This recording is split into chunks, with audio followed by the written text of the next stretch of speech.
Medical reps యొక్క హక్కులు నిలబెట్టుకోవడానికి, వ్యతిరేకంగా ఉన్న కండిషన్లు తొలగించడానికి, సేల్స్ ప్రమోషన్ ఉద్యోగుల హక్కులు కాపాడబడాలని కోరుతూ మీరు నిర్వహిస్తున్న ఈ ధర్నాకి సిఐటియు తరఫున సంపూర్ణమైన సంఘీభావాన్ని తెలియజేస్తారు. వాళ్ళు మీరు కోరుతున్న కోరికలేవి కూడా గొంతెమ్మ కోరికలు కాదు, న్యాయమైన కోరికలు. ఏ ఉద్యోగికైనా తను చేయాల్సిన పని ఏంటనేది నిర్దిష్టంగా ఉండాలి, సర్వీస్ నిబంధనలు ఉండాలి. కానీ అటువంటి నిబంధనలు ఏమీ లేకుండానే సేల్స్ ప్రమోషన్ ఎంప్లాయీస్ చేత దేశంలో పనిచేయించుకుంటూ ఉన్నారు. కాబట్టి నిర్దిష్టంగా మా పని విధానాన్ని రూపొందించాలి, సర్వీస్ కండిషన్స్ రూపొందించాలని చెప్పి మీరు కోరుతూ స్టాట్యూటరీ వర్కింగ్ రూల్స్ కోసం ఈ ధర్నా నిర్వహిస్తున్నారు. ఇది చాలా న్యాయమైన డిమాండ్.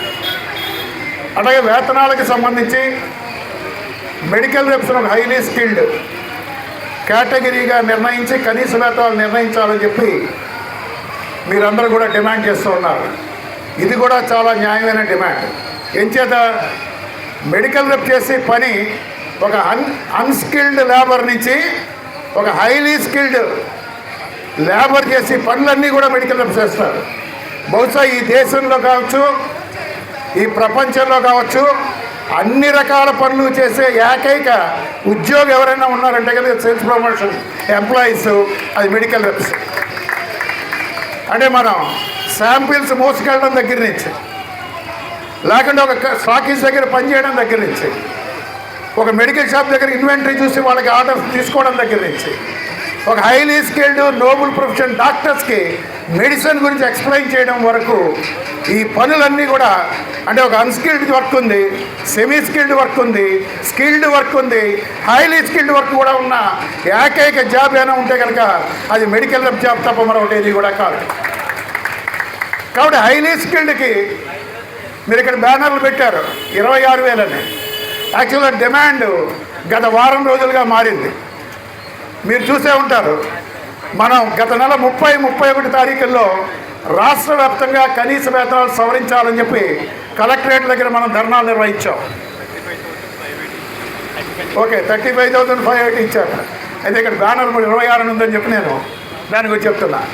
అయితే మనం సిఐటియుగా అనుకున్నది ఏంటంటే, ఇటీవల జరిగిన ఆల్ ఇండియా ఆఫీస్ బేరర్స్లో చర్చించి నిర్ణయించి ఈ 26,000 అనేది మనం 4 ఏళ్ల క్రితం పెట్టుకున్న డిమాండు. ఈ తర్వాత కాలంలో రేట్లు విపరీతంగా పెరిగాయి. ఈ పెరిగిన నేపథ్యంలో ఈ రోజున్న ధరలను లెక్కించి ఆ కనీస వేతనం అనేది 31,000గా ఉండాలి అనేది నిర్ణయించాం. అంటే ఇది 31,000 ఎవరికి? అన్స్కిల్డ్కి, హైలీ స్కిల్డ్కి కాదు. కాబట్టి మీరు హైలీ స్కిల్డ్ కూడా 35,000 చిల్లర మీరు ఇచ్చారు, మంచిది. అది ఆ కనీస వేతనం మెడికల్ రెప్స్కి ఇవ్వాలన్న మీ డిమాండ్ ఏదైతే ఉందో, ఈ డిమాండ్ చాలా న్యాయమైన డిమాండు. దీని పరిష్కారం కోసం ఆ కనీస వేతనాలను మన రాష్ట్రంలో సవరించేదాకా మన పోరాటాన్ని కొనసాగించాలి. ఆ జరగబోయే పోరాటాలన్నింటిలో కూడా మీరందరూ కూడా రాబోయే కాలంలో భాగస్వాములు కండి అని చెప్పి మీకు అందరికీ కూడా విజ్ఞప్తి చేస్తూ ఉన్నాం. అలాగే ఇవాళ ఫిక్స్డ్ టర్మ్ ఎంప్లాయ్మెంట్, అలాగే కాంట్రాక్చువల్ ఎంప్లాయ్మెంట్ మెడికల్ రెప్స్లో రెగ్యులర్ ఎంప్లాయ్మెంట్ ఉన్నా, మెడికల్ రెప్స్ రెగ్యులర్ ఉద్యోగం అన్నా ఉద్యోగ భద్రత లేని పరిస్థితి యాజమాన్యాల వైఖరుల వల్ల. సో ఇటువంటి జాబ్స్లో కాంట్రాక్చువల్ సిస్టమ్ తీసుకురావడం అంటే ఆ రెగ్యులర్ అనే పేరు కూడా లేకుండా మనని మరింత దోపిడీ చేయడానికి, మన చేత ఊడిగం చేయించుకోవడానికి యాజమాన్యాలు ప్రయత్నిస్తున్నాయి. ఈ యాజమాన్యాలకు అనుకూలంగా ఇవాళ కేంద్రంలో ఉన్న మోడీ ప్రభుత్వం కానీ రాష్ట్రంలో ఉన్న కూటమి ప్రభుత్వాలు కూడా పనిచేస్తూ ఉన్నాయి. మనం ఈ విధానాలకు వ్యతిరేకంగా మనం పోరాటం చేయాల్సిన అవసరం ఉంది. అలాగే మన సేల్స్ ప్రమోషన్ ఏదైతే మన జాబ్ చేయడానికి ఇవాళ ప్రభుత్వ ఆసుపత్రుల్లో మెడికల్ రెప్స్ రాకూడదు అని చెప్పి జీవోలు జారీ చేయడం, ఇంతకంటే దుర్మార్గమైన మనదొట్లేదు. ఎందువల్ల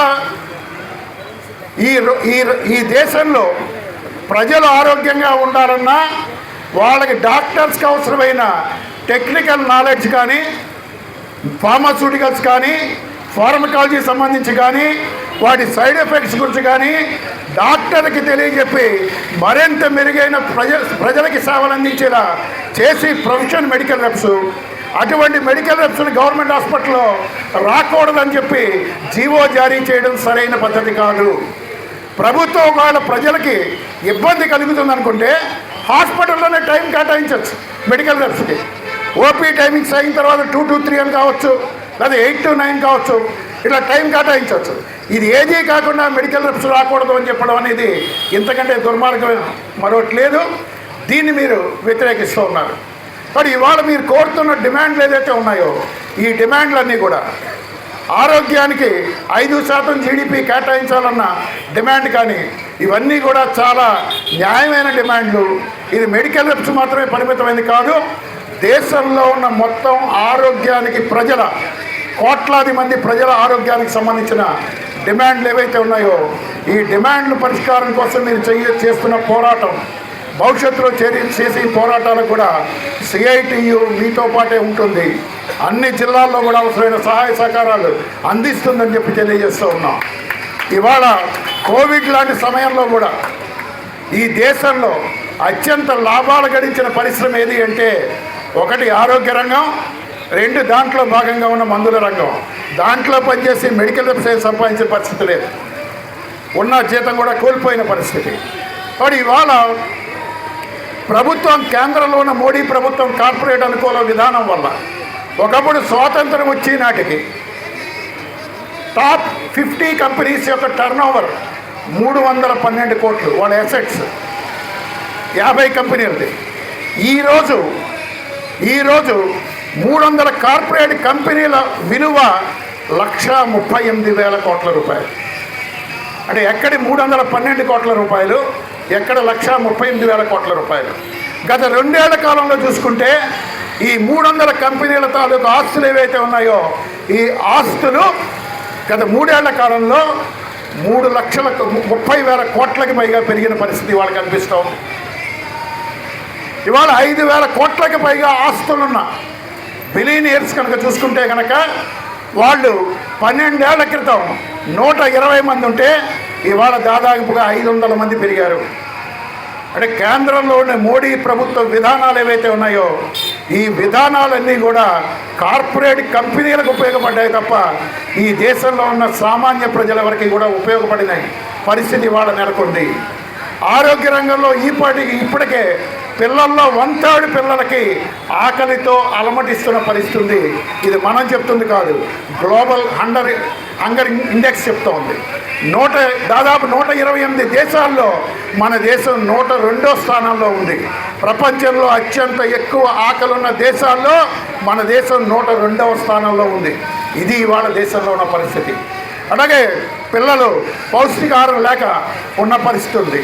పౌష్టికాహారం లేక మహిళల్లో 12% పౌష్టికాహారం లోపం ఇవాళ కనిపిస్తూ ఉంది. సరైన తిండి లేని పరిస్థితిలో కూడా ఇవాళ ఉంది.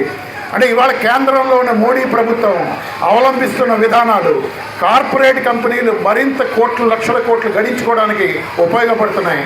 గత 12 ఏళ్ల కాలంలో తీసుకుంటే ఈ కార్పొరేట్ కంపెనీలకి మోడీ ప్రభుత్వం ఇచ్చిన రాయితీలు 39,000 లక్షల కోట్ల రూపాయలు. ఇది ఇవాళన్న పరిస్థితి. 39 లక్షల కోట్ల రూపాయలు ఇది ఇవాళన్న పరిస్థితి. ఈ నేపథ్యంలో కార్మిక హక్కుల మీద దాడి లేబర్ కోడ్ల రూపంలో, రైతాంగం మీద దాడి విత్తన సవరణ చట్టం ద్వారా, ఇవాళ వ్యవసాయ కార్మికుల మీద దాడి గ్రామ్జీ చట్టం ద్వారా ఇవాళ కేంద్ర ప్రభుత్వం చేస్తూ ఉంది. దీనికి వ్యతిరేకంగా రైతులు కార్మికులు కలిసి ఐక్యంగా పోరాటాలు చేస్తున్నారు. మొన్న 10వ తారీఖున కూడా దేశవ్యాప్తంగా జైలు బరో నిర్వహించాం.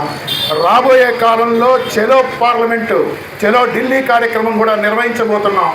దాంట్లో కూడా మీరందరూ కూడా భాగస్వాములు కావాల్సిన అవసరం ఉంది.